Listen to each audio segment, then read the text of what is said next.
taas. Räägiks siis seekord sellisest asjast nagu kirurgiline teras, meditsiiniline teras, ravineet, kuidas iganes teil üritatakse seda odavat toodet pähe määrida. Et kirurgiline teras ei ole teie jaoks kindlasti ohutu materjal, mida pikaaegselt eriti värskes augustuses kanda. Et see kirurgiline teras on erinevate metallide sulam, sisaldab põhiliselt rauda, kroomi, molübdeeni ja niklit.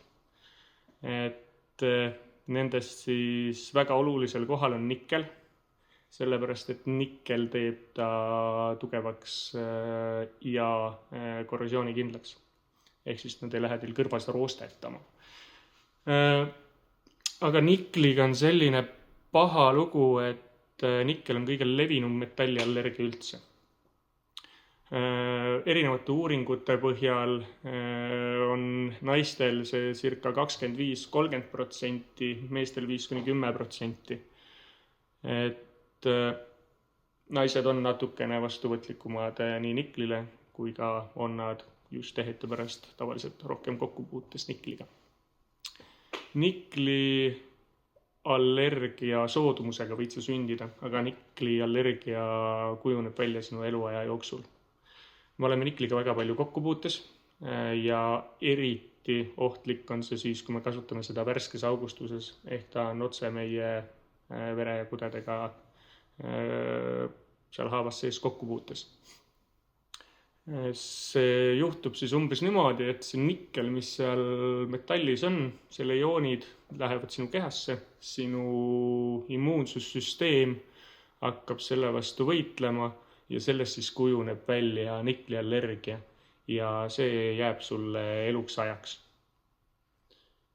Sellepärast me ei kasuta neid. Professionaalsed augustajad neid ei kasuta.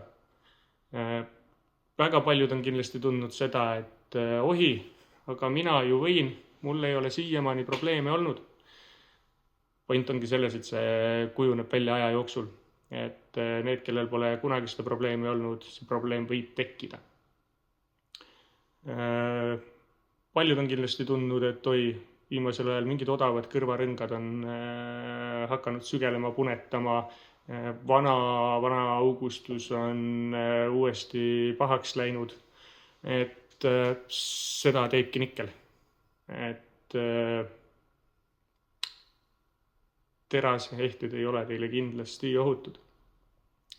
Sellepärast me siis soovitamegi kasutada kas implantaadikraadiga titaaniumi, naiobiumi või siis vähemalt 14 ka niklivaba kulda. Et ka kuld on väga erineva kvaliteediga ja on ka neid, mis sisaldavad niklit.